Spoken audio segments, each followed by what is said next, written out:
Be proud of who you are, where you come from, and what you're doing each and every day of the year. A seed of empowerment has been planted on them, and this seed encourages them to pursue their dreams and make a difference. Hello and welcome to Kata 365. I'm Laila Humaira, and this is the first of 2 special episodes where we honor the inspiring women of Qatar, each blazing the trail in their own fields, breaking barriers, and inspiring others to achieve their version of success. But first, we meet someone who's making a splash in the world of science and another who's at the forefront of Qatar's digital revolution. Science, technology, engineering, and mathematics. Together, they make up STEM, a giant network of industries that quite literally makes the world go round. For years, it's also been known to be a male-dominated field. But Qatar is among many countries determined to change that by diversifying its STEM workforce. Those efforts start here, at the Ministry of Communications and Information Technology, the place powering up Qatar's digital transformation. And leading the charge is Iman Al-Kuwari.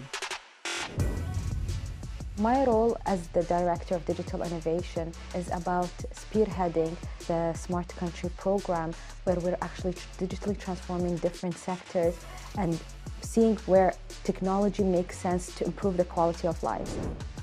From real-time crowd and traffic management to food security analytics, the high-tech solutions from the ministry's digital transformation program, Tasmu Smart Qatar, stems from its innovation lab. We try to bring the different backgrounds, the people who are looking into the future, who are the researchers from academic fields and research institutions, but also bringing the people from the industry with the people from the different sectors that are looking to see how they can apply these technologies. Iman's commitment to creating a diverse working environment starts from the youth. She helped develop Studio 5, a tech initiative targeting young women. We wanted to explore how technology is actually working. They can develop video games out there using these advanced softwares that you see them use in big corporations. There's been a global push in recent years to get more young women to pursue a career in STEM. Here in Qatar, those efforts have been taken up a notch to make sure that more women are being represented in positions of power. Someone who has the power to shape Qatar's policies on sustainability is Dr. Dima Al-Masri. I lead the water project research at EarthNA, and what we do now is we work on basically water resource management and achieving water security in Qatar for resilience towards climate change. Dr. Dima's passion ignited from an early age, inspired by the story of Erin Brockovich.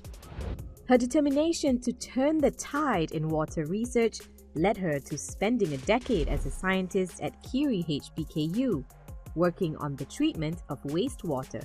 There was a strong need for the country to treat wastewater and reuse it for irrigation, not only irrigation, but other applications as well in the industry, such as for cooling plants.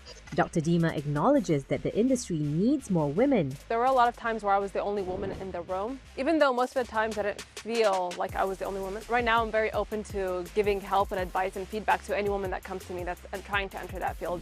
And beyond just reading more about STEM, Dr. Dima says bringing it into everyday conversations is a helpful way to make the industry less intimidating. Once you do incorporate STEM topics in your daily conversations, it would open you up to more thoughts and ideas, and the STEM field would feel more normal. It's a sentiment Iman agrees with, but also adds another powerful daily habit. Be proud of who you are, where you come from, and what you're doing each and every day of the year. Please celebrate yourself every single day because you are doing amazing.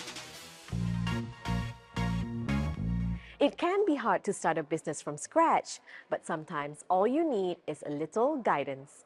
And that's what the Doha Women Forum aims to do: empower women across all sectors to turn their dreams into reality, whether it's to lead a company or sell a product. And every year, the organization dedicates an entire day to hold roundtable discussions, panels, and inspiring talks by women leaders, entrepreneurs, and industry experts. I caught up with Conchita Ponce, the founder of Doha Women Forum, to learn more.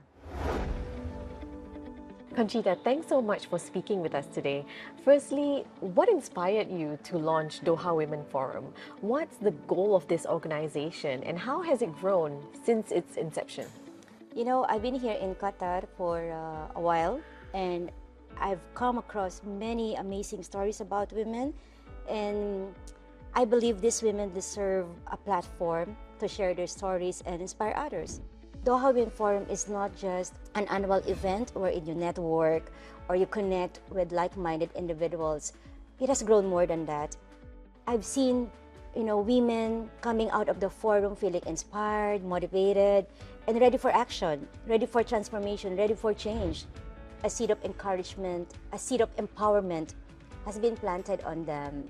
And this seed encourages them to pursue their dreams, to find their voice or their calling and make a difference. So the Doha Women Forum will be marking its 7th year this year, and every year it keeps getting bigger and bigger. What are you expecting this year? The upcoming 7th edition of the Women Forum in September is anticipated to mark another significant milestone. So this year, there are high hopes of attracting international delegates to join forces with the local advocates, further solidifying Qatar's position as a focal point for women's empowerment in the region. One of the main challenges that women all over the world face is at some point in their lives, they feel like they have to choose between career and family. But what are you and your organization doing to change that mentality? I think this is the beauty of what Doha Women Forum has been doing for several years. Through discussions, we learned of the various initiatives and advocacy efforts of the organizations that are empowering women, to pursue both their career goals and family aspirations simultaneously. And this helps us to move forward together toward gender equality and fairness.